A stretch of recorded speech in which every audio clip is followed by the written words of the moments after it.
Hi friends, September 2025 నుండి pension తీసుకుంటున్న వారికి కొత్త నిబంధనలు వెలువడినాయి. అలానే కొంతమందికి పెన్షన్ అనేది తగ్గించడం, నిలిపివేయడం జరుగుతుంది. అలానే ఈ పెన్షన్ అనేది ఎవరెవరికి తగ్గుతుంది, ఎవరెవరికి నిలిపివేయబడుతుంది అని తెలుసుకోవాలంటే ఈ వీడియోని ఎక్కడా స్కిప్ చేయకుండా చివరి వరకు చూడండి.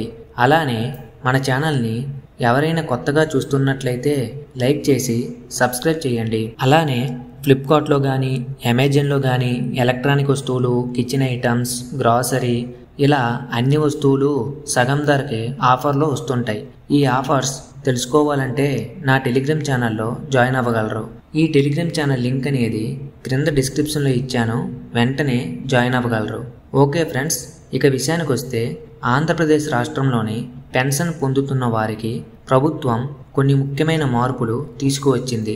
ఇటీవల జరిగిన ధృవీకరణ ప్రక్రియలో వికలాంగత్వ శాతం మరియు వయస్సును ప్రతిపాదికగా తీసుకొని ఆరోగ్య పెన్షన్, వికలాంగుల పెన్షన్, వృద్ధాప్య పెన్షన్లో సవరణలు చేశారు.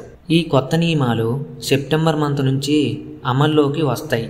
ఇది లబ్ధిదారుల జీవితాలపై ప్రభావం చూపనుంది. ప్రస్తుతం నెలకు 15,000 రూపాయలు పొందుతున్న ఆరోగ్య పెన్షన్ లబ్ధిదారులు తమ వికలాంగత్వ స్థాయిని తెలుసుకోవాలి.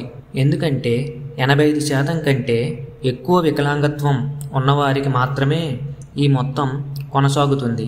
మిగిలిన వారు ఇతర వర్గాలకు మారాల్సి ఉంటుంది.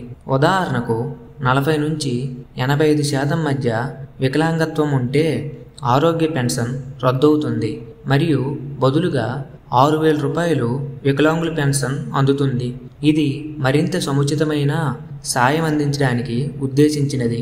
మరోవైపు 40% కంటే తక్కువ వికలాంగత్వం ఉన్నవారి పరిస్థితి వయస్సుపై ఆధారపడి ఉంటుంది. 60 ఏళ్లు దాటిన వారికి వృద్ధాప్య పెన్షన్గా 4,000 లేదా 1,000 రూపాయలు లభించవచ్చు. కానీ అదే 60 ఏళ్లు నిండని వారికి పెన్షన్ అనేది పూర్తిగా నిలిపివేయబడుతుంది. ఇలాంటి మార్పులు వైద్య నివేదికలు మరియు ధృవీకరణల ఆధారంగానే జరుగుతాయి. కాబట్టి లబ్ధిదారులు తమ స్థితిని సరిగ్గా అంచనా వేసుకోవాలి.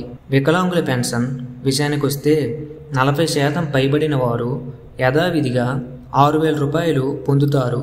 కానీ తక్కువ శాతం ఉన్నవారు, ముఖ్యంగా వృద్ధులు, వృద్ధాప్య వర్గంలోకి మారుతారు.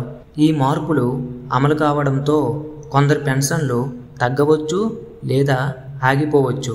అయితే ప్రభుత్వం దీనిని మరింత న్యాయబద్ధంగా చేయడానికి తీసుకున్న చర్యగా చూడాలి. ఇప్పుడు మీ పెన్షన్ స్థితిని తెలుసుకోవడానికి సచివాలయ లాగిన్లో చూడవచ్చు. ఎవరెవరికి పెన్షన్ అనేది నిలిపివేశారో వారికి నోటీస్ అనేది ఇస్తారు. మీకు ఏదైనా అన్యాయం జరిగిందని అనిపిస్తే అప్పీల్ చేసే అవకాశం కూడా కల్పించడం జరుగుతుంది. పాత సర్టిఫికేటు మరియు నోటీస్తో సమీప ఆసుపత్రిలో మళ్ళీ ధృవీకరణ చేయించుకోండి. ఆ తర్వాత డాక్టర్ ఇచ్చిన సర్టిఫికేట్తో పాటు అవసరమైన పత్రాలు జతచేసి ఎంపీడీఓ లేదా మున్సిపల్ కమిషనర్కు అప్పీల్ సమర్పించాలి. ఈ ప్రక్రియ 30 రోజుల్లోపు మీరు పూర్తి చేయాలి. చివరగా ఈ మార్పులు వికలాంగత్వం మరియు వయస్సును ఆధారంగా తీసుకుని నిర్ణయించబడతాయి. కాబట్టి లబ్ధిదారులు తమ ధ్రువపత్రాలు సిద్ధంగా ఉంచుకోవడం మంచిది. ఎవరైనా ప్రభావితులైతే వెంటనే చర్యలు తీసుకోవాలి. ఓకే ఫ్రెండ్స్, ఈ ఇన్ఫర్మేషన్ మీకు నచ్చినట్లయితే లైక్ చేసి మీ ఫ్రెండ్స్కి షేర్ చేయండి. అలానే సబ్స్క్రైబ్ చేసి పక్కనే ఉన్న బెల్ ఐకాన్ని క్లిక్ చేయండి. Thank you for watching.